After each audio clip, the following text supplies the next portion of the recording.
Hi friends, പുതിയൊരു വീഡിയോയിലേക്ക് എല്ലാവർക്കും സ്വാഗതം.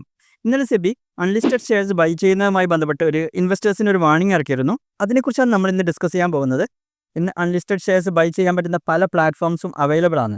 പക്ഷേ നമ്മൾ ശ്രദ്ധിക്കേണ്ട ഒരു കാര്യം, ഈ പ്ലാറ്റ്ഫോംസ് ഒന്നും സെബിയുടെ അണ്ടറിൽ അല്ലെങ്കിൽ സെബിയുടെ റെഗുലേഷനിൽ വരുന്ന കമ്പനികളിലല്ല. പലരും ഇത്തരം അൺലിസ്റ്റഡ് ഷെയർസ് വാങ്ങുന്നത് അവ ലിസ്റ്റ് ചെയ്യുമ്പോൾ നല്ലൊരു ലിസ്റ്റിംഗ് കിട്ടുന്നുള്ള പ്രതീക്ഷയിലാണ്. റീസെൻ്റ് ആയിട്ട് ലിസ്റ്റ് ചെയ്ത സ്വിഗ്ഗി, ലിസ്റ്റ് ചെയ്യാൻ പോകുന്ന ഓയോ, NSE തുടങ്ങിയ ഷെയർസ് എല്ലാം ഈ പ്ലാറ്റ്ഫോംസിൽ അവൈലബിൾ ആണ്. സെബി പറഞ്ഞ കാര്യത്തിലാണ്, ഇവരുമായി ഡീലിങ്സിൽ സെബിയുടെ പ്രൊട്ടക്ഷൻ ഇല്ല.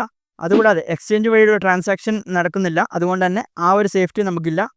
ഇവിടെ പ്രൈസ് മാച്ചിങ് നടത്തുന്നത് എക്സ്ചേഞ്ച് അല്ല, ഈ ഒരു കമ്പനിയാണ്. അപ്പോൾ അതിൻ്റെ റിസ്ക് എപ്പോഴും ഉണ്ട്. ആ ഒരു കാര്യം ഓർമ്മിച്ചിരിക്കണം. എന്തെങ്കിലും ഒരു ഫ്രോഡ് നടന്നാൽ കോമ്പൻസേഷൻ കിട്ടാനുള്ള ഒരു വഴിയും നമുക്കില്ല. ഇനി ഇവ വാങ്ങി നമുക്ക് സെറ്റിൽമെൻറ്റ് നടന്നില്ലെങ്കിലും നമുക്കൊന്നും ചെയ്യാൻ പറ്റില്ല ആ കാര്യത്തിൽ.